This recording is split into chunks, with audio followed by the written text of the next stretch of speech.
இஸ்லாமியின் மன்னார்குடி கிளையின் மகளிர் வட்டம் சார்பாக இங்கே ஒழுக்கமே சுதந்திரம் என்ற அடிப்படையில் நாம் ஒரு பரப்புரையை ஜமாத் இஸ்லாமியின் அகில இந்திய அளவிலே செப்டம்பர் மாதம் முழுவதுமாக நடத்த திட்டமிட்டிருக்கின்றோம். இன்றைக்கு எது சுதந்திரம் என்று சொன்னால், மனிதன் அவன் மனம் போன போக்கிலே வாழலாம், விரும்பியதை எண்ணியதை எண்ணியாங்கு அவர்கள் அனுபவித்துக் கொள்ளலாம், நினைச்சதையெல்லாம் செய்யலாம், தான் விரும்புகிற உடையை அணிந்து கொள்ளலாம், அது எப்படிப்பட்ட உடையாக இருந்தாலும் சரி, விரும்புகிறது என்ன உணவோ அதை சாப்பிடலாம், மனம் போன போக்கிலே தன்னுடைய வாழ்க்கையை அமைத்துக் கொள்வது ஒரு சுதந்திரம் என்ற அடிப்படையிலே மக்கள் எல்லாம் கருதி கொண்டிருக்கக்கூடிய வேளையில் எல்லாவற்றுக்கும் ஒரு ஒழுங்கு, ஒரு கட்டுப்பாடு, ஒரு வரைமுறை இருக்கிறது. அந்த வரைமுறை கட்டுப்பாடு தான் நம்முடைய வாழ்க்கையை செம்மைப்படுத்த உதவும் என்ற அடிப்படையில் சுதந்திரம் என்பது கட்டற்ற ஒரு சுதந்திரம் இல்லை, ஒழுக்கம்தான் ஒரு சுதந்திரத்துடைய எல்லையாக இருக்கிறது என்பதை மைய கருத்தாக வைத்து இன்றைக்கு சமூக பெரும் தீமையாக இருக்கக்கூடிய மது போதை மாத்திரமல்லாமல் குடும்பங்களை சீரழிக்கக்கூடிய, குடும்ப உறவுகளை சீர்குலைக்கக்கூடிய எத்தனையோ உறவுகள் இன்றைக்கு நம் மத்தியிலே தலை தூக்க தொடங்கிவிட்டன. இவற்றையெல்லாம் நாம் எதிர்கொள்ள வேண்டிய ஒரு காலத்திலே இருக்கின்றோம். எப்படி வயநாட்டிலே ஒரு பெரும் வெள்ளம் நிலச்சரிவிலே மக்கள் எல்லாம் உள்ளே மாட்டிக்கொண்ட போது அந்த உயிர்களை காப்பாற்ற வேண்டும் என்பதற்காக தங்களுடைய உயிரையும் கூட துச்சமாக கருதி இன்றைக்கு களப்பணியாளர்கள் உள்ளே சென்று பார்க்கிறார்கள். ஒரு உயிரை காப்பாற்றி விட மாட்டோமா என்று அந்த அடர்ந்த பகுதிக்குள் நிலச்சகதி சேருக்குள் இறங்கி யாரையாவது ஒரு ஆளை இந்த பாறை இடுக்குகளிலிருந்து மீட்டு விட மாட்டோமா என்றெல்லாம் அவர்கள் போராடி கொண்டிருக்கிறார்கள். எப்படி இந்த பேரழிவில் இருந்து மனிதர்களை காப்பாற்றுவதற்காக நாம் எல்லாம் களமிறங்கி போராடுகிறோமோ அதே போலத்தான் இந்த பெரும் தீமை என்ற சகதிக்குள் சிக்கி கிடக்கின்ற மானுடத்தை விடுவிக்க வேண்டிய ஒரு பெரும் பணியும் நம்மிடம் இருக்கிறது. ஏனென்றால் மனித இனத்தை சீர்திருத்துவதற்காகவே தோற்றுவிக்கப்பட்ட ஒரு சமுதாயம் நாம். எதனால் நாம் மனித இனத்தை சீர்திருக்க தோற்றுவிக்கப்பட்டிருக்கின்றோம் என்று சொன்னால், நாம் சிறந்த சமுதாயம் என்ற அடிப்படையில் நன்மையை ஏவ வேண்டும், அதே நேரத்தில் தீமையை தடுக்க வேண்டும். ரெண்டும் ஒரே அளவில் நடந்து கொள்ள வேண்டும். நன்மையை ஏவை கொண்டே இருக்க வேண்டும், தீமையை தடுக்கணும். இந்த இரண்டும் இருந்தால்தான் மனித இனம் சீர்படும். இன்றைக்கு மனித இனம் சீர்குலைவை நோக்கி சென்று கொண்டிருக்கிறது. நபிமார்களுடைய பணி என்னவென்று சொன்னால், வெறும் தொழுகையை சொல்லித் தருவதற்காக, நோன்பை சொல்லித் தருவதற்காக, வழிபாடுகளை சொல்லித் தருவதற்காக நபிமார்கள் அனுப்பப்படவில்லை. ஒவ்வொரு நபியுடைய அந்த வரலாற்றை எடுத்து பார்த்தால் அந்தந்த காலகட்டத்திலே என்னென்ன பிரச்சனைகள் இருந்தது, அந்த பிரச்சனைகளுக்கான வழிகாட்டுதலை, தெளிவான வழிகாட்டுதலை, தீர்க்கமான வழிகாட்டுதலை அவர்கள் வழங்கி அந்த சமுதாயத்தை சிறப்பான முறையிலே வழிநடத்தி இறைவனின் பக்கம் திருப்பினார்கள். அளவையில் நிறுவையில் மோசடி செய்தார்கள். அதற்கு சீர்திருத்துவதற்காக ஒரு நபி, தொழுகை சொல்லிக் கொடுக்கறதுக்காக, நோன்பு சொல்லிக் கொடுக்கறது அல்ல, எப்படி அளவையிலும் நிறுவையிலும் மோசடி செய்த சமுதாயத்தை அவருடைய வியாபார ஒழுங்குகளை கற்றுத் தருவதற்கு ஒரு நபி. ஆணும் பெண்ணும் வாழ்வதுதான் இயல்பு, இயற்கை. ஆனால் இதற்கு மாற்றமாக ஒருபால் உறவு என்ற ஆணும் பெண்ணும் இணைந்து வாழக்கூடிய மிக கேவலமான அருவருப்பான ஒரு செயலை செய்து வந்திருந்த ஒரு சமுதாயத்தை மீட்டெடுப்பதற்காக இறைவன் லூத் நபியை அனுப்பினார். நபிமார்களுடைய பணி என்பது வெறும் நன்மை ஏவுவது மட்டுமல்ல, அந்த காலத்தில் நடந்த பெரும் தீமைகளை அவர்கள் எதிர்கொண்டு அந்த தீமையிலிருந்து மக்களை காப்பாற்றி நல்ல வழியின் பக்கம் அவர்களை கொண்டு செல்வதுதான் நபிமார்களுடைய பணி. அதுதான் நம்முடைய பணியுமாக இருக்கிறது. ஆனால் இன்றைய காலத்தில் எல்லா தீமைகளும் இன்றைக்கு குவிந்திருக்கிறது. ஒரு லூத் அலைஹிஸ்ஸலாம் காலத்தில் ஒரு தீமை பெரிய அளவில் பேசப்பட்டது, அளவை நிறுவையில் மோசடி செய்யப்பட்ட ஒரு தீமை பேசப்பட்டது, ஒரு காலத்தில் ஒரு தீமை இருக்கும். ஆனால் இன்றைக்கு எல்லா தீமைகளும் குவிந்திருக்கக்கூடிய ஒரு காலகட்டத்தில் நாம் வாழ்கிறோம். என்றைக்கு இந்த இணையதளமும் அலைபேசியும் நம்முடைய கையில் வந்ததோ, செல்போன் இன்டர்நெட் வந்துச்சோ, அன்றோடு முடிந்து விட்டது. நாம் இந்த உலகத்தினுடைய மூலை முடுக்குகளெல்லாம் நாம் சென்று சேரக்கூடிய வகையிலே ஒரு வாய்ப்பு நம் கையிலே வழங்கப்பட்டிருக்கிறது. அதே நேரத்தில் அங்கிருந்து செய்திகள் கொட்டத் தொடங்கிவிட்டன. அதனால் வந்த விளைவு என்னவென்று சொன்னால் சமுதாயத்திலே பெரும் மாற்றங்கள் ஏற்பட்டது. இது ஆக்கப்பூர்வமான பல பணிகளை செய்து கொண்டிருந்தாலும் கூட ஒரு பெரும் சமுதாய சீர்கேட்டுக்கு இதை கொண்டு வந்திருக்க. நம்முடைய உடை அணியக்கூடிய முறை, நாம் உண்ணக்கூடிய உணவு முறை, நம்முடைய முடி வெட்டி கொள்ளக்கூடிய அளவுக்கு பையங்க எப்படி ஹேர் ஸ்டைல் வைத்துக் கொள்ளணும், என்ன பேசணும், என்ன சாப்பிடணும், எப்படியெல்லாம் அவர்கள் நடந்து கொள்ள வேண்டும் என்பதையெல்லாம் அங்கிருந்து அவர்கள் கற்றுக்கொள்கிறார்கள். எனவே இந்த காலத்திலே மிகப்பெரிய தீமையாக நாம் பார்ப்பது என்னவென்று சொன்னால் ஒரு கலாச்சார சீரழிவு. ஒட்டுமொத்தமாக ஒரு பெரும் சுழலுக்குள் நாம் சிக்கியிருக்கிறோம். முந்தைய காலகட்டங்களெல்லாம் தவறு செய்வது ரொம்ப சிரமமான ஒரு காரியமாக இருக்கும். தப்பு செய்யணும்னா கண்ணை மறைச்சு ஒளிஞ்சு போய் எங்கேயாவது யாரும் பார்த்துடக்கூடாதுன்னு சொல்லி அளவெல்லாம் தவறு செய்வது ரொம்ப சிரமமாக இருந்தது. ஆனால் இன்றைக்கு தவறு நம்ம வீட்டுடைய வாசலுக்குள்ளே வந்ததில்லை, வீட்டுடைய படுக்கையறை வரைக்கும் வந்துடுச்சு, நம்ம கையில் வந்துடுச்சு. அப்போ எளிமையாக நாம் இந்த சுழலிலே சிக்கிக்கொள்ளக்கூடிய ஒரு சூழ்நிலையில் முதலில் நம்மை நாம் தற்காத்து கொள்ள வேண்டும் என்று சொன்னால் அதற்கு ஒரே வழி இஸ்லாம் காட்டுகின்ற ஒரு ஒழுக்க வாழ்வின் மூலமாகத்தான் நம்மை சீர்திருத்தி கொள்ள முடியும். அன்பிற்கினிய சகோதரிகளே, நம்முடைய குடும்பத்திலிருந்து இந்த சீர்திருத்தத்தை தொடங்க வேண்டும். பையன் இருக்கான்னு சொல்லியாச்சுன்னா அவன் யாரோட பழகிறான், எப்படியான நடவடிக்கைகளில் ஈடுபடுகிறான், எந்த மாதிரியான நண்பர்களுடன் அவன் இருக்கிறான் என்பதையெல்லாம் நாம் ஆய்ந்து நோக்க வேண்டிய ஒரு காலத்தில் இருக்கோம். தவறுக்கு அதிகமான ஒரு காரணம் என்னவென்று சொன்னால் என் பையன் தப்பு செய்ய மாட்டான். இதுதான். நீங்கள் பெற்றோர்கிட்ட போய் உங்கள் பையன் இந்த மாதிரி செய்கிறானம்மா, நான் உங்கள் பையன் இப்படி தப்பு செய்கிறத பார்த்தனேன்னா என் பையனை சொல்கிறதுக்கு நீ யார்? என் பையனை பற்றி எனக்கு தெரியும், நீலாம் சொல்லணுமா, எனக்கு தெரியும் உங்கள் பிள்ளைகளை பார்த்து என்று சொல்லி அந்த நம்பிக்கை நல்லது. ஆனால் அந்த நம்பிக்கையை ஒரு காலகட்டத்தில் என்ன ஆகுனா ஒரு பெரிய தவறிலே மாட்டிக்கொள்ளும் போது தான் தெரியும். அன்னைக்கே சொன்னமே கேட்டானா, என் பிள்ளை இப்படி தப்பு பண்ணாது, நம்பிக்கை தான். ஆனால் அதை நாம் முதலிலே சரியான முறையிலே கவனிக்க வேண்டும், கண்காணிக்க வேண்டும்.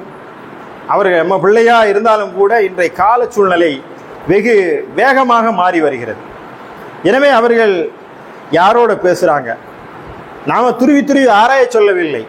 ஆனால் கண்காணிப்பது என்று வேறு, துருவி துருவி ஆராய்வது என்பது வேறு. அவர்களை நாம் கண்காணித்து கொண்டே இருக்க வேண்டிய ஒரு சூழ்நிலையில் இருக்கிறது. நம்முடைய பார்வையில் அவர்கள் இருக்க வேண்டியிருக்கும். பார்க்குறியா செல்ஃபோனை, தாராளமாக பார்த்துக்க. ஆனால் அந்த செல்ஃபோனை நானும் பார்ப்பதுக்கு உரிமை இருக்கு. எப்போ வேணாலும் நான் அம்மா கேட்டேன்னா கொடுக்கணும். பாஸ்வேர்டு போட்டு மறைச்சி வச்சு பார்க்கக்கூடியதெல்லாம் இல்லை. என்ன வேணும், என்ன நேரத்தில் பொதுவான ஒரு ஹாலில் உட்காந்து பார்க்கலாம், எல்லோரும் யூஸ் பண்ணுற மாதிரியான ஒரு சூழ்நிலையில் இருக்கலாம்.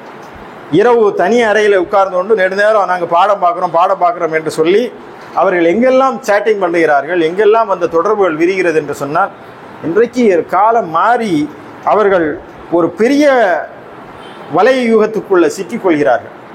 ஆபாச படங்களை பார்க்கக்கூடிய ஒரு சூழ்நிலைக்கு தள்ளப்படுகிறார்கள். இந்த உலகத்தினுடைய அழுக்குகளெல்லாம் வெகு வேகமாக அவர்களை சென்று சேருகிறது. பையங்களாக இருந்தான்னா அந்த பையங்கள் அவங்களுடைய நட்பு ரீதியாக ரொம்ப ஜாலியாக, நம்ம பிள்ளைலாம் அப்படி கிடையாது என்று நினைத்து கொண்டு இருக்கிறோம். 10ஆவது படிக்கிற பையன், 12ஆவது படிக்கிற பையன், அந்த நட்பு வட்டாரத்தில் சின்ன ஒரு வில்ல மாதிரி இருக்குது, வாங்கி வாயில் போட்டுக்கோ, கொஞ்சம் ஒரு மாதிரியாக இருக்கும் என்று சொல்லி நமக்கு தெரியாது, அதுக்கு பழகிறாங்க. கடைகள்லாம் விற்குது. சின்ன அந்த போதை பழக்கத்திற்கு அவர்களை அறியாமலேயே தப்பு பண்ணலாம் யாரும் பண்ணுறதில்லை, சும்மா வாங்கி வாயில் போடுவோமே என்ற அடிப்படையில் ஒரு ஜாலி தானே மாப்பிள்ளை, எல்லாம் நம்ம பண்ணுறோம், நீ என்னடா, நீ எந்த காலத்தில் இருக்க, வாங்கி வாயில் போடுவோமே என்று சொல்லி போடுவான். அதற்கே பழக்கமாவான். ஒரு கட்டத்தில் அவனை அதிலிருந்து மீட்டெடுக்க முடியாத ஒரு சூழ்நிலைக்கு உள்ள சென்று விடுவான். ரொம்ப வேதனையாக நான் சில விஷயங்களை பார்க்கிறேன். பல இடங்களுக்கு பயணம் பண்ணுகிறோம், பல நண்பர்களை சந்திக்கிறோம். அங்கெல்லாம் நாம் பார்க்கக்கூடிய ஒரு பெரிய சிக்கல் என்னவென்று சொன்னால், ஆண்கள் குழந்தைகள், நம்முடைய சிறு பிள்ளைகள் எல்லாம் பெரும்பாலும் முஸ்லீம்களே சேர்த்து சொல்கிறேன், முஸ்லீம் சமுதாயத்தில் தான் இது அதிகமாக இருக்கிறது, போதை பழக்கத்துக்கு அடிமையாகி கொண்டே வருகிறார்கள்.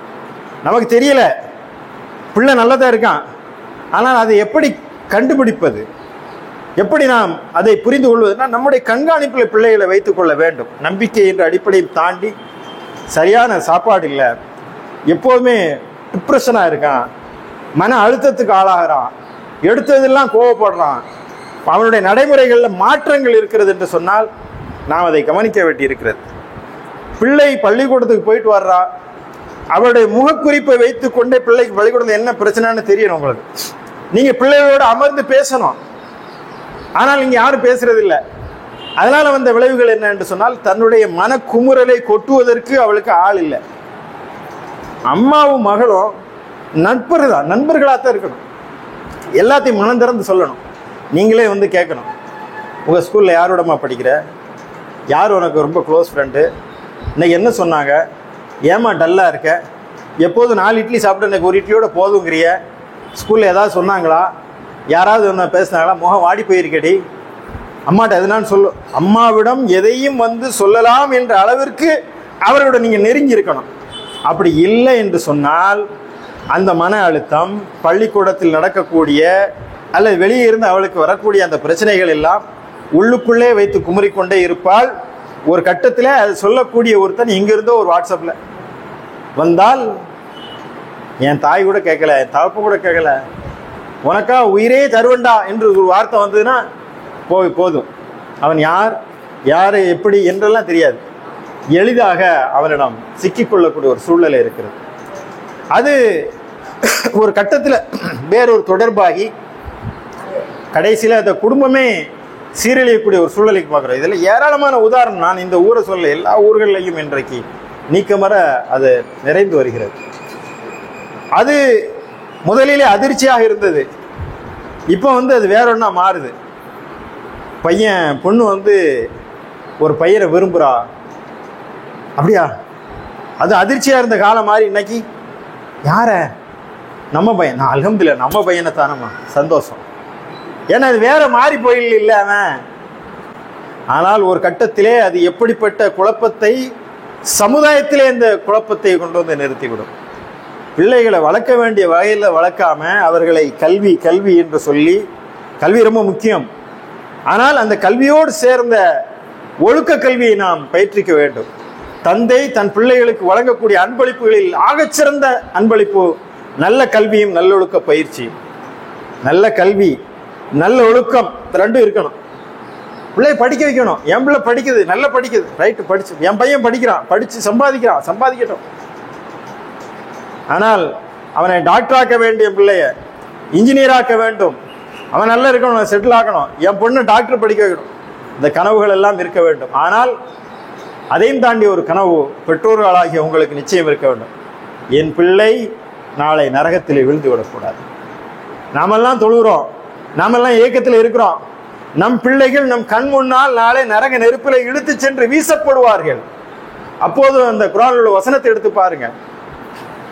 அந்த பிள்ளை பெற்றோர் பிள்ளையை பார்த்து குற்றம் சாட்டக்கூடிய ஒரு நாள். இவதான் என்னுடைய பெற்றோரா இருந்தா, இவதான் என் தாய், இறைவா இந்த தாய் என்னை சீர்திருத்திருந்தால் நான் நல்ல ஆளா இருந்திருப்பேன், என்னை நாசமாக்கினதே இவதாய், இவளை நரகத்தில் வீசி என்று பிள்ளை பெற்றோருக்கு எதிராக சாட்சி சொல்லக்கூடிய ஒரு நாள். கற்பனை பண்ணி பாருங்க, நம்முடைய பிள்ளையுடைய கையில ஒரு சின்ன தீக்காயம் பட்டு துடிக்குது, அம்மா கையில தீ பட்டுருச்சுன்னு சொன்னா எப்படி தாய் உள்ளம் தாங்குவான்? ஆனால் பிள்ளையை கண் முன்னால் நரக நெருப்புக்கு பலி கொடுக்கக்கூடிய ஒரு சூழல் அகிலிக்கும் நாரா. உங்கள் பிள்ளைகளை, உங்கள் குடும்பத்தினரை நரக நெருப்பிலிருந்து நீங்கள் பாதுகாத்துக் கொள்ளுங்கள். எப்படி பாதுகாத்துக் கொள்வீங்க? மதரசாவுக்கு காலையில் அனுப்பிட்டாக்கள் அவங்களுக்கு இஸ்லாம் கிடைத்து விடுமா? மதரசாவுக்கு அனுப்பினால அங்க ஒழுக்க கல்வியெல்லாம் கற்றுக்கொள்வார்களா? காலையில் எழுந்து பிள்ளைகளை பள்ளிக்கூடத்துக்கு அனுப்புகிறோம், ஸ்கூலுக்கு போகுது, காலையில் 6:30 7 மணிக்கெல்லாம் எஞ்சி படித்து பிடின்னு ரெடியாகி ஹோம்ஒர்க் ரெடி பண்ணி சாப்பாடு சாப்பிடாம ஓடுங்க. ஸ்கூலில் என்ன நடக்கிறது? பாடம் படிக்கிறாங்க, வர்றாங்க, லஞ்சு சாப்பிட்றாங்க, திருப்பியும் கிளாஸ் முடிஞ்ச டியூஷனு, ஸ்கூல் முடிஞ்சு 5:30 6 மணிக்கு வர்றாங்க. வந்து கொஞ்சம் கூட அவங்களுக்கு ரெஸ்ட் இல்லை, உடனடியாக அவர்களுக்கு டியூஷன் போகணும். டியூஷன் முடிச்சு 8 மணிக்கு வர்றாங்க, ஹோம்ஒர்க் இருக்குமா, நாளைக்கு டெஸ்ட் இருக்குது, ப்ராக்டிக்கல் கிளாஸ் இருக்குது, அந்த கிளாஸ் இருக்கிறது. அவர்கள் படுத்தாலும் நிம்மதியாக அவருடைய உறக்கம் இல்லை. காலையிலிருந்து ஆரம்பித்து அவர்கள் இரவு படுக்க செல்ல வரைக்கும் படி படி படி படி. அம்மா பார்த்தா சொல்றா படி, அத்தா வெளிநாட்டிலேருந்து ஃபோன் பண்ணா என் பிள்ளை நல்லா படிக்கிறாளா, ஒழுங்கா படிக்க வைக்கணும், நல்ல மார்க் எடுக்கணும்டா. ஊரில் யாரை பார்த்தா நல்லா படிக்கிறியா, பிள்ளை நல்லா படிக்கிறாளா? படித்து என்ன செய்ய போகிறோம்? கல்வி அவசியம். ஆனால் எத்தகைய கல்வியை உருவாக்குறது என்று நாம் பார்க்க வேண்டும். படித்து சம்பாதித்து வாழ்க்கையே இழந்துவிடக்கூடியவர்கள் இருக்கிறார்கள். படிப்பு மட்டுமே வாழ்க்கை இல்லை. உன் வாழ்க்கைக்கு தேவையான கல்வி இது போதும். ஆனால் நீ எவ்வளவு படித்திருந்தாலும் ஒழுக்கம் உன்னிடம் இல்லை என்று சொன்னால் வாழ்க்கையில் சீரழிந்து போய் விடுவார்.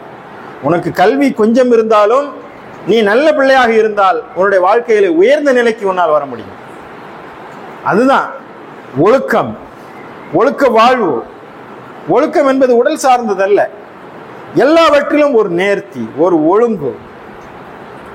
பையங்களை நம்ம எப்படி வளர்க்கோம் அதை பார்த்தாலே தெரிஞ்சிடும். பையன் தப்பு பண்ண என்ன சொல்லுவாங்க, ரோட்ல என்ன சொல்லுவாங்கன்னா அந்த பையனை யாரும் புத்தி சொல்ல மாட்டாங்க. உன்னையெல்லாம் ஒரு பிள்ளைன்னு பெத்து போட்டிருக்கான் பாருடா. முதல்ல அந்த குற்றச்சாட்டு யாருக்கு? தாய் தந்தை இருக்குதான். இவருக்கு வளர்ப்பு சரியில்லை. அடுத்து யாரை குற்றம் சொல்லுவாங்க? அவன் படித்த பள்ளிக்கூடாங்கண்ணே, எந்த வாத்தியாண்ட அவனுக்கு படம் படிச்சிருந்தான், கல்வி அவனை சீர்திருத்தவில்லை. ஆக அவருடைய அந்த தவறுக்கு பொறுப்பேற்றுக் கொள்ளக்கூடியவர்கள் பெற்றோர்கள் தான். அதனால் சிறிய வயதில் இருந்து அவர்களை நாம் 5 விளையாதது 50 விளையாது. சிறிய வயதில் இருந்தே நாம் அவர்களை பயிற்றுவிக்க வேண்டும். அவர்களுக்கு ஒழுக்க போதனை. ஒழுக்கம் என்று சொன்னால் நான் சொல்றது கொடுத்த வாக்கை காப்பாற்றுவது ஒரு ஒழுக்கம். சொன்ன நேரத்துக்கு வர்றது, சொன்ன செயலை சரியா செய்வது, தன்னுடைய செருப்பை சரியான நேரத்தை கழட்டி வைக்கிறது, தான் ட்ரெஸ் எடுத்து சரியான முறையில் ஹேங்கரில் போடுறது, வர்றான் ட்ரெஸ் எடுத்து அங்கே போடுறான், படுக்கிற பாயம் அடிச்சு வைக்க மாட்டேங்கிறான், எடுத்ததை எடுத்த இடத்துல வைக்க தெரியவில்லை, சாப்பிட்டுட்டு குப்பை அங்கே போடுறான். இதுவெல்லாம் சாதாரண ஒழுக்கக்கேடுகள் அல்ல. என் பிள்ளை கரெக்டாக இருக்கான், தேங்க்வா லைட் எரியுது ஆஃப் பண்ணிட்டு போகணும், கரண்ட்டு ஃபேன் சுவிட்ச் போட்ட ஆஃப் பண்ணணும், நீ தான் டோர் லாக் பண்ணிட்டு போகணும், இதெல்லாம் செருப்பை இந்த இடத்துல வைக்கணும். சாப்பிட்ட தட்டை கழுவுறதுக்கு பிள்ளைகளை பழக்கப்படுத்துங்க. ரொம்ப செல்லம் கொடுக்குற பேம்பரிங் பேரண்ட்ஸ். நிறைய பிள்ளைகள் கெட்டு சீரழிவதற்கு காரணமே பெற்றோர்கள் தான். பிள்ளைகளுக்கு செல்லம் கொடுக்கறது, கேட்டதெல்லாம் வாங்கி கொடுக்கறது. இவன் பிள்ளைகளுக்கு டைம் கொடுக்க மாட்டான், ஆனால் பிள்ளைகளை டைம் கொடுக்காமல் காம்ப்ரமைஸ் செய்வதற்காக கேட்டதெல்லாம் என் பிள்ளை பாசம் இருக்கதான் செய்ய, என் பிள்ளைன்னு கேட்டதெல்லாம் வாங்கி கொடுக்குறோம். மலேசியாவிலே நடந்த ஒரு செயல், ஒரு பையன் போதை பழக்கத்தில் மாட்டி விட்டான். அவனுக்கு நீதிமன்றத்தில் பிடிச்சி விசாரணைக்கு வைக்கிறாங்க. நீதிபதி விசாரித்து விட்டு தீர்ப்பு சொல்கிறார், உனக்கு மரண தண்டனை, தூக்கு தண்டனை. நீ இந்த போதை கடத்திய வழக்கிலே சொன்னதும் அவருடைய பெற்றோர்கள் எல்லாம் வாப்பா அம்மா இருக்காங்க. பிள்ளைக்கு தூக்கு தண்டனை, பிள்ளைய அம்மா அப்பா என்ன செய்வாங்கன்னா, ஐயோ என் பிள்ளைக்கு தூக்கு தண்டனை ஐயா கதறாங்க. அந்த பையன் சொன்னான், அழுகிறீங்களா? நல்லா அழுவுங்க, நல்லா அழுவுங்க, என்னை நாசமாக்கினதே நீங்க தானே. நான் சின்ன பிள்ளையில கேட்டதெல்லாம் வாங்கி தந்து எனக்கு எடுத்து போட்டீங்களாமா, இன்னைக்கு என்னை தூக்கில் போடக்கூடிய அளவு கொண்டு வந்து விட்டீர்களே என்று அந்த பையன் இன்றைக்கு சொல்கிறான். நாளை மறுமையிலும் அதான் சொல்லுவான். இன்னைக்கு அந்த கண்கூடாத காட்சியை நாம் பார்த்தோம். கேட்டதெல்லாம் வாங்கி கொடுக்கிறது. அவனுக்கு எந்த விதமான கட்டுப்பாடும் இல்லை. பெண் குழந்தைகளிடம் எப்படி ஏன்னைக்கு இப்போ டியூட்டிசிங் அதிகமாக இருக்கிறது. பெண் குழந்தைகளை எங்கேருந்து சென்ற எல்லாம் வெளியே இருந்தால் வர்றான், வானத்தில் இருந்தால் குதிக்கிறான், நம்ம வீட்டில் இருந்தானே போகிறான். அவனிடம் சின்ன வயசுலேயே சொல்லணும், பெண் குழந்தைகள் நீ அதிக கண்ணியம் கொடுக்க வேண்டும். பெண் குழந்தைகள் எல்லாம் உன்னுடைய சகோதரிகள், பார்வையை தாழ்த்தி கொள்ள வேண்டும். நாம் என்ன செய்கிறோம்னா பொம்பளை பிள்ளைகளுக்கு ரொம்ப அட்வைஸ் பண்ணிக்கிட்டே இருக்கிறோம், பையங்களுக்கும் அட்வைஸ் பண்ணணும். பாதிக்கப்பட்ட பிள்ளைகளுக்கே நாம் அட்வைஸ் பண்ணிகிட்டு இருக்க முடியாது. பாதிக்கப்பட்ட பிள்ளைகளுக்கே அட்வைஸ் பண்ணிக்கிட்டு இருந்தா பாதிக்கப்பட்டவனுக்கு தேவையில்லை அட்வைஸு. பேட் டச் குட் டச்னு உங்கள் பிள்ளைகளுக்கு சொல்லித்தரக்கூடாது. ஆம்பளை பையங்களை சொல்லிக் கொடுக்கணும். பெண் பிள்ளைகளை சீண்டினால் விரலை ஒடித்து விடுவேன் என்று பிள்ளைகளை சொல்லி வளர்க்க வேண்டும். பெண் பிள்ளைகளிடம் கண்ணியமாக நடந்து கொள்ள வேண்டும். பஸ்ஸில் போகிறோம், ஒரு வயதான ஒரு பாட்டி நிற்கிறா, அவன் உட்காந்துட்டு இருக்கான்னா என்ன வளர்ப்போ, அம்மா உட்காருங்க. ஒரு கர்ப்பிணி பெண் நிற்கிறாளா, அக்கா உட்காருங்க. கை குழந்தையை வைத்துக் கொண்டு ஒரு பெண் நிற்கிறாளா, உட்காருங்க. சொல்லிக் கொடுக்கணும். சிக்னல்ல போறியாடா, நீ சிக்னல்ல நின்று பழகு. இந்த டிராபிக் போலீஸ் பயப்படாத, அல்லாஹ்வுக்கு பயப்படு. சிக்னல் போட்டிருக்கா, ரெட்டில் நின்று பழகு. எவனு போறான், என் பையன் கரெக்டா இருக்கணும். ரூல்ஸ் நீ சரியான முறையிலே சரியான நேரத்துக்கு சாப்பிடணும், சரியான நேரத்துக்கு கிவ் ரெஸ்பெக்ட், மரியாதை செலுத்தக்கூடியவளா இருக்கணும். இந்த பெரிய அவன் கிடக்கான் என் வாத்தியார்லாம் அந்த ஆள் வாத்தியார்களை கண்ணியமாக சொல்லுப்பா. அப்படிலாம் நீ பிள்ளைகளை நீ டீச்சர்ஸு குறையா அவமரியாதை பேசாத. உறவுகளை குறைத்து மதிப்பிடாதே. 4 பேருக்கு கொடுத்து பழகு.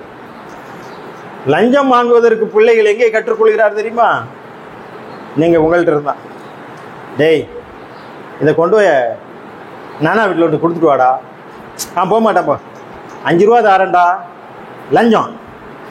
அடுத்தவன் என்ன கேட்பான்? நான் கொண்டு கொடுக்குற 10 ரூபா தருவியா? 10 ரூபா தாரேன். அப்போ என்ன ஆகுது? பொய் சொல்ல எங்கே கற்றுக்கொள்கிறான்?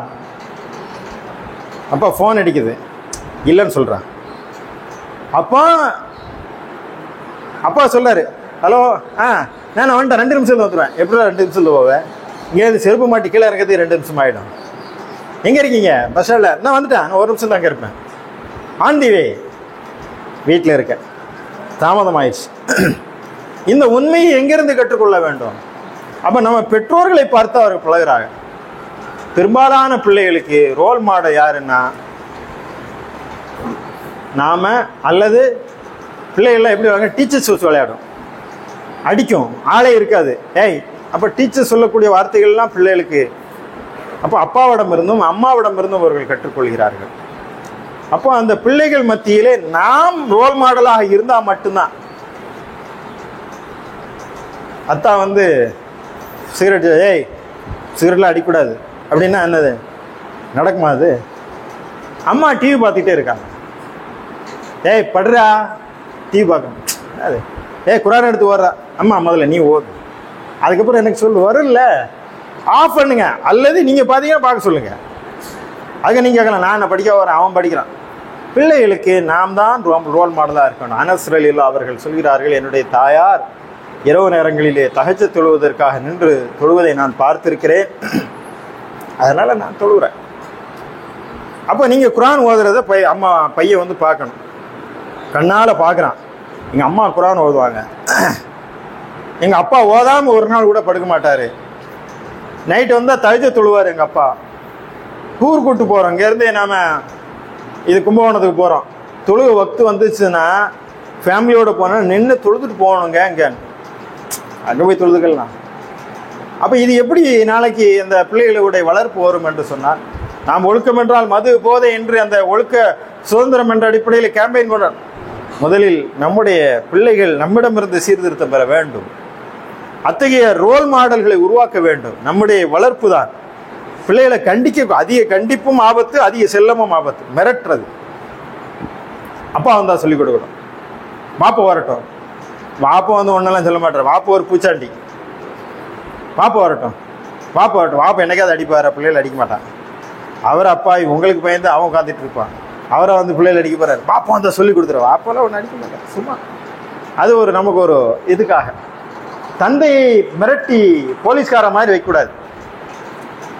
நபிகள் நாயகம் ஸல்லல்லாஹு அலைஹி வஸல்லம் அவர்கள் வீட்டில் எப்படி இருப்பார்கள் என்று சொன்னால், அவர்கள் சிரிப்பார்கள், சிரிக்க வைப்பார்கள். வீடு கலகலப்பாக இருக்கணும். ஆனால் இன்றைக்கு வீட்டுக்குள்ளால் ஒரு தீவை சுவர்களை வளர்த்து வைக்கிறோம். அம்மாவுக்கு ஒரு செல்ஃபோன், அத்தாவுக்கு ஒரு செல்ஃபோன், அத்தாவுக்கு இன்னொரு செல்ஃபோன், பையனுக்கு ஒரு செல்ஃபோன். இந்த கொரோனாக்கு அப்புறம் ஆன்லைன் கிளாஸ் வந்து எல்லாருக்கும் செல்ஃபோன். அவங்கவுங்க அதை எல்லாருமே அவங்கவுங்க உலகத்தில் வாழ, யார் யார்கிட்டையும் பேசுறது இல்லை. அப்போ இந்த டயலாக் வந்து குறைஞ்சிச்சு. உங்களுடைய பெண் பிள்ளைகளை நீங்கள் உங்கள் மடி மீது தலை வைக்க அனுமதி கொடுங்க. கொஞ்ச நேரமாக பேசுங்க, ஒரு 10 நிமிஷம் ஜாலியாக பேசுங்க பிள்ளைட்டாங்க. வாமா உட்காருமா, உனக்கு என்ன பிடிக்கும், என்ன இது இருக்குது, என்னவாக போகிற. உங்களுடைய மிகச்சிறந்த தோழி உங்களுடைய பிள்ளை தான்.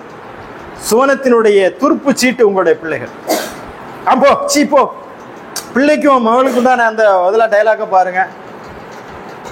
அது என்ன பிள்ளை சொன்னான்னு இவ உருப்படவே மாட்டா, இவ என் பிள்ளை கிடையாது, இப்படியெல்லாம் இப்படி சொல்லி சொல்லி சொல்லி நீங்கள் அந்த பிள்ளைகளை மட்டம் தட்டி விடக்கூடாது. பரவாயில்லம்மா, படிப்பு வரலன்னான்னு பரவாயில்லம்மா, ஏமா நீ இவ்வளோ கோவப்படுற. பிள்ளைகளை நாம் பயிற்றுவிக்க வேண்டும், அவர்களுக்கு ஒழுக்கத்தை நம்மிடமிருந்து கற்றுக்கொள்ள வேண்டும். அதே நேரத்தில் அவர்களுக்கு நான் சொன்ன மாதிரி நீங்கள் ரோல் மாடலாக இருக்க வேண்டும். குறிப்பாக பிள்ளைகள்கிட்ட தர்ஜுமாவை கொடுத்து வாசிக்க சொல்லி நீங்கள் கேட்கலாம். பேத்திகள்கிட்ட இந்த குரான் இருக்குமா, இதை படித்து எனக்கு சொல்லுமா, நாயம் ஸல்லல்லாஹு அலைஹி வஸல்லம் அவர்கள் இப்னு மஸ்ஊத் ரலியல்லாஹு அவரிடம் குர்ஆனை ஓத சொல்லி கேட்டார்கள். நாயகமே யார சொல்ல, உங்களுக்கு தான் ஓத தெரியுமே, நீங்கள் தான் குர்ஆனாக இருக்கிறீர்களே, உங்களுக்கு தான் குர்ஆன் அருளப்பட்டதே. இப்னு மஸ்ஊதே, குர்ஆனை ஓதுவதில் ஒரு இன்பம், ஓத கேட்பதில் ஒரு இன்பம். அப்போ பிள்ளைகள்கிட்ட ஏமா நீ இந்த தர்ஜுமா படிமா, பிள்ளைகள்கிட்ட என்னைக்காவது கேட்டிருக்கீங்களா? அம்மாவுக்கு ஒரு சின்ன வசனம் ஓதி கேளுமா, நீ ஓதுமா நான் கேட்கணும். பிள்ளைகளை ஓத வச்சு என்னைக்கா கேட்டிருக்கீங்களா? கண்ண மூடி. அம்மாவுக்கு ஆசைமா. சக்கராத்து வேலையில் அவங்க ஓதி பிரயோஜனம் இல்லை, நீங்கள் ஹயாத்தா இருக்குமா நல்ல வேலையில் ஓதி கேளுங்க. ஓதுற அளவுக்கு பிள்ளைகளை பயிற்று கொடுங்க. குர்ஆன் எடுத்து ஓது, பிள்ளைகள் தர்ஜுமா படிக்குது. இதா ஸுல்ஸிலத்துல் அர்து ஸில்ஸாலஹா, பூமி முழு பலத்துடன் உலுக்கப்படும் போது, வ அக்ரஜத்துல் அர்து அஸ்காலஹா, அது தன்னுள்ளவற்றையெல்லாம் வெளிக்கொண்டு துப்பி விடும் போது, வகாலல் இன்சானு மாலஹா, அதற்கு என்ன நேர்ந்து விட்டது என்று மனிதன் கேட்கும் போது, இதெல்லாம் படிக்க படிக்க உங்கள் கண்ணிலேருந்து கண்ணீர் வருது. பிள்ளை பார்க்குறா, அம்மா ஏம்மா அழற, அல்லா முன்னாடி எப்படி பதில் சொல்ல போகிறேன்னு தெரியலையம்மா என்று நீங்கள் அந்த பிள்ளைக்கு அந்த பயிற்சியை, அந்த முயற்சியை நீங்கள் கொடுத்தால் அந்த பிள்ளை உலகத்தில் சிறந்த பிள்ளையாக வளரும். நாளை மறுமையினுடைய சுவனத்தினுடைய துருப்பு சீட்டுகளாக உங்கள் பிள்ளைகள் இருக்கும். பார்க்குறதெல்லாம் டிவி பார்க்குறது, கேட்குறதெல்லாம் வாங்கி கொடுக்கறது, நல்லா படிக்க வைக்கணும்னு சொல்லி நம்ம அனுப்புறது, எல்லா சுதந்திரமும் கொடுத்து விடுவோம். ஆனால் என் பிள்ளை ஒழுக்கமாக இருக்கும். கள்ளி செடியை நட்டி வைத்து விட்டு ரோஜா பூக்கள் எதிர்பார்க்கக்கூடாது. கள்ளி செடியை நட்டு வச்சா கள்ளி செடி தான் வளரும். ரோஜா பூவை விதைத்தால் மட்டும்தான் ரோஜா செடி வளரும். அப்போ வீட்டில் அவ்வளோ பயிற்சிகள் கொடுக்க வேண்டும். உங்கள் வீடுகளில் ரசூல் ஸல்லல்லாஹு அலைஹி வஸல்லம் அவர்களுக்கு இடம் இருக்கிறதா? ஸல்லல்லாஹு அலைஹி வஸல்லமுடைய வாழ்க்கையை உங்களுக்கு தெரியுமா? பிள்ளைகிட்ட கேட்கணும். எனக்கு இந்த சஹாபாக்களுடைய வரலாறு நீ படி சொல்லுமா, இந்த உமர் ரலியல்லாஹு பற்றி சொல்லுமா, நான் ஐஃப்ல ஒரு புக்கு போட்டிருக்காங்க, பெரிய புக்காக இருக்குது, 1000 புக்கு, எனக்கு படிக்க சரியாக வராதுமா, நீ படித்து எனக்கு சொல்லுமா. பிள்ளைகளுக்கு அன்பளிப்பு, புத்தகங்களை அன்பளிப்பு செய்ய வேண்டும். என் அன்பு பிள்ளையை உனக்கு நான் இந்த உமர் ரலியல்லாஹுடைய வாழ்க்கை வரலாறை தருகிறேன், மகத்தான வாழ்க்கை, இதை கைப்பற்றிக்கொள், இதை போல நீனும் வர வேண்டும், நீனும் வாழ வேண்டும்டா. இதுதான் நமக்கு வழிகாட்டிகள். இன்றைக்கு இருக்கக்கூடிய இந்த சினிமா திரையில் வரக்கூடியவர்கள் எல்லாம் அவர்கள் வேடதாரிகள், ஒப்பனை கலைஞர்கள். அவர்கள் நம் வாழ்க்கைக்கு எந்த வகையிலும் பயன் தர மாட்டார்கள். இந்த உமர் இருக்கார், இந்த உமருடைய வாழ்க்கையை நீ படித்துக்கொள், இந்த அபூபக்கருடைய வாழ்க்கையை நீ படித்து எனக்கு சொல். நம்முடைய வீடு சுவனத்தினுடைய ஒரு பகுதியாக மாற வேண்டும். கணவன் மனைவிக்கு இடையிலான உறவுகள், ஒருவர் நீங்கள் இறை மார்க்கத்தை சொல்லி உங்களுடைய உறவுகளை பலப்படுத்திக் கொள்ள வேண்டும். இறை சிந்தனை இருக்க வேண்டும். நீங்கள் இயக்கத்துக்கு வந்துட்டீங்கன்னா மாமியாருக்கும் மருமகளுக்கு உண்டான உறவு மாறணும். நேற்று வரைக்கும் என் மருமக என்னை மதிக்க மாட்டான், இந்த ஜமாத் இஸ்லாமிக் கிளாஸுக்கு போனவங்க மாறிட்டாளன்னு வரணும். இந்த மாற்றங்கள் வரணும். பரவாயில்ல, வயசானவங்க மாமியார், மாமி யார் நீ அப்படி கேட்கல, மாமியார் தான். மருமகள், ஒரு மகள் போய்விட்டால் வந்த மருமகள் அவள், நீங்கள் மகளாக பார்க்கணும். அவள் மாமி யாருன்னு கேட்க மாட்டாள். அவள் மாமி மருமகளுக்குண்டான உறவுகள் இருக்குதுல்ல, அந்த மரியாதையை கொடுப்பது, அந்த இதெல்லாம் கிளாஸுக்கு போன பிறகு மாறிட்டா என் மருமகா, எங்கள் மாமி பயான் கேட்க போகிறா மாறிட்டா. இங்கே அப்படி இல்லை. இவன் என்னத்துக்கு பயானை போட்டு என்னத்தை பயான் பண்ணுறான், இப்படியெல்லாம் பேச ஜமாத்துக்கே கெட்ட பேர். நம்முடைய நடவடிக்கைகள் நம்மை பார்த்து தான் மக்கள் வருவார்கள். எனவே நம்முடைய இல்லத்தை சீர்திருத்த கேம்பெயினில் நமது சமுதாயத்தை மாற்றுகிறோம், அதெல்லாம் இருக்குது. முதலில் நான், என் குடும்பம், என் பிள்ளைகள், இவர்களிடமிருந்து இந்த ஒழுக்க மாற்றங்களை நான் கொண்டு வருவேன். நாளை அவர்களுக்கு நரக நெருப்பை குறித்தான அச்சத்தை சொல்லி வளர்க்க வேண்டும். பாலஸ்தீன வரலாறு உங்கள் பிள்ளைகளுக்கு யாருக்காக சொல்லியிருக்கீங்களா? சொல்லியிருக்கின்றீர்கள் என்றால் ஆகச்சிறந்த பெற்றோர்கள் நீங்கள். உங்கள் பிள்ளைகளுக்கு பாலஸ்தீன வரலாறை சொல்லவில்லை என்று சொன்னால் ஒரு வரலாற்று துரோகத்தை செய்யக்கூடிய கொடும் காலத்தில் நீங்கள் இருக்கிறீர்கள். கண்முன்னால் ஒரு சமுதாயம் அழிக்கப்பட்டு கொண்டிருக்கிறது. 40,000 பேர் இறந்திருக்கிறார்கள், 17,000 குழந்தைகளை கொண்டிருக்கிறார்கள். அதை குறித்து எந்த கவலையும் இல்லாமலா இருப்போம்? எதற்காக அவர்கள் மடிகிறார்கள்? ஒரு காலம் இருந்தது, நம் கண்ணுக்கு தப்பி இருந்தது. இப்போ அந்த அலைபேசியிலே பலஸ்தீனத்தில் என்ன நடக்கிறது? தெரிந்துகொள் மகளே, தெரிந்துகொள் மகனே. இஸ்மாயில் ஹானியாவுடைய 60 குடும்பத்தை சார்ந்த ஒரு 60 பேர் கொல்லப்பட்டிருக்கிறார். எதற்காக அவர்கள் ஷஹீதாக்கப்பட்டார்கள்? பலஸ்தீனத்தில் என்ன நடக்கிறது? அதை போய் நியாயம் தெரிஞ்சுக்கலாம். அவர்கள் நமக்காக போராடுகிறார்கள். எனவே நம்முடைய இந்த குடும்ப சூழ்நிலை, நம்முடைய உரையாடல், நம்முடைய கொடுக்கல் வாங்கல், நம்முடைய பிள்ளைகளுடைய நடத்தைகள், இவை எல்லாம் நம்மிடமிருந்து ஒரு பெரும் பாடசாலையாக அவர்கள் மாற வேண்டும். அது இல்லாமல் நீங்கள் எதற்காக அங்கே வந்து கிளாஸ் அட்டன் பண்ணுறீங்கன்னா உங்களுக்காக மட்டுமல்ல, இங்கே கேட்டுக்கொண்டவர்கள், வந்தவர்கள், வராதவர்களுக்கு சொல்லுங்கள். உங்கள் வீட்டில் போய் சொல்லணும். இங்கே இருந்து வரக்கூடிய வாராந்திர கூட்டத்தில் ஒரு செய்தியாவது எடுத்து சென்று இன்றைக்கு உங்கள் பிள்ளைகளோட கொஞ்சமாக உட்காரணும், உட்கார்ந்து பேசணும். நாயம் ஸல்லல்லாஹு அலைஹி வஸல்லம் வரலாற்றை நீங்கள் முதலில் புரிந்து கொள்ள வேண்டும். மக்காவில் எத்தனை வருஷம் இருந்தாங்க, மதீனாவில் எத்தனை வருஷம் இருந்தாங்க, பத்ருன்னா என்ன, உஹதுன்னா என்ன, ஹிரா குகையில் என்ன நடந்தது, வஹி எப்போ வந்தது, அந்த யுத்தத்தில் என்ன நடந்தது, இதெல்லாம் கொஞ்சமாவது இந்த வரலாற்றை நாம் தெரிந்து வைத்திருக்க வேண்டும். ஆக நம்முடைய வீட்டிலிருந்து இந்த இஸ்லாமிய மாண்புகளை நம்முடைய இல்லத்தில் செழித்து துவக்க செய்தால்தான் சமுதாயத்திலே நீங்கள் பிரகாசிக்க முடியும். ஏன்னா நம்ம பிள்ளைகளை தாயிக்களாக மாற்ற வேண்டும். நம் பிள்ளைகள் மீது அதிக கவனம் செலுத்த வேண்டும். அவருடைய ஒவ்வொரு நடவடிக்கைகளிலும் நாம் கண்ணும் கருத்துமாக இருக்க வேண்டும். இல்லை என்று சொன்னால் நாளை நம்முடைய பிள்ளைகள் நமக்கு எதிரானவர்களாக மாறிவிடுவார்கள்.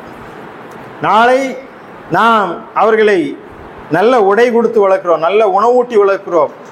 ஆனால் அவர்கள் நாளை மறுமையில் நமக்கு எதிரானவர்களாக திரும்பி விடுவதற்காக நீங்கள் ஆளாக்கிவிடக்கூடாது என்று சொன்னால் அது வெறும் கற்பனைகளாலும், வெறும் ஆசைகளினாலும், வெறும் துவாக்களினாலும் மட்டும் நடந்து விடாது. அந்த பிள்ளைகளுடைய எதிர்காலத்திற்காக நாம் கொஞ்சமாவது முயற்சி செய்ய வேண்டும். உங்களுடைய பிள்ளைகளுக்கு நீங்கள் ரப்பிர் ஹம்ஹுமா கமா ரப்பயானி சகீரா என்ற அந்த துவாவையாவது கற்றுக்கொள்ள வேண்டும். நீங்கள் இறந்த பிறகு உங்களுக்கு வரக்கூடிய சொத்து என்னவென்று சொன்னால், இங்கே சேர்த்து வைத்த இந்த டைல்ஸு, இந்த ஏசி, இந்த காரு, இங்கே வச்ச இந்த வாஷிங் மிஷின், இந்த எதுவும் வராது. இந்த பிள்ளை கேட்குது இல்லையா, இறந்த பிறகும் உங்களுக்கு நல்லமல் வர வேண்டும் என்று சொன்னால் ரப்பிர் ஹம்ஹுமா கமா ரப்பயானி சகீரா, இறைவா என் பெற்றோர்கள் என் மீது எவ்வளோ கருணையுடன் அன்புடன் நடந்து கொண்டார்களோ அதே போல என் பெற்றோர்கள் மீது கருணை செய்வாயாக என்று அந்த பிள்ளை கேட்கணும். அந்த பிள்ளைக்கு அந்த துவாவை நீங்கள் கற்றுக் கொடுத்தால்தான் அந்த பிள்ளை உங்களுக்காக துவா கேட்கும். சகோதரிகளே, இந்த உரையை வெறும் உரையாக, வெறும் பயானாக நீங்கள் கடந்து விடாமல் நம்முடைய உள்ளத்தை சீர்திருத்தி பார்க்கக்கூடியவர்களாக, நம்மை நாமே திரும்பி பார்க்கக்கூடியவர்களாக, நம் குடும்பத்திலிருந்து இந்த சீர்திருத்தத்தை தொடங்கக்கூடியவர்களாக நாம் மாற வேண்டும். அதற்கான தொடக்க புள்ளி தான் இந்த கேம்பெயினில் நாம் நம்முடைய இல்லம் ஒளிவிட்டு மாட வேண்டும். நம்முடைய இல்லம் இறை இல்லங்களைப் போல பிரகாசிக்க வேண்டும். முன்மாதிரியான நல்ல பிள்ளைகளை நம்முடைய வீட்டிலிருந்து உருவாக்க வேண்டும். அத்தகைய பெரும் கடமையும் பொறுப்பும் நமக்கு இருக்கிறது. வல்ல ரஹ்மான் நம்மையும் நம்முடைய குடும்பத்தையும் சீர்திருத்தி அந்த சீர்திருத்தத்தின் மூலமாக சமூக சீர்திருத்தத்துக்கு வித்திடக்கூடிய ஒரு நல்ல மக்களாக வல்ல ரஹ்மான் என்னையும் உங்களையும் ஆக்கி அருள்வானாக. வாகிர் தவான் அல்ஹம்துலில்லாஹி ரப்பில் ஆலமீன். அஸ்ஸலாமு அலைக்கும் வரஹ்மத்துல்லாஹி தஆலா வபரகாத்துஹு.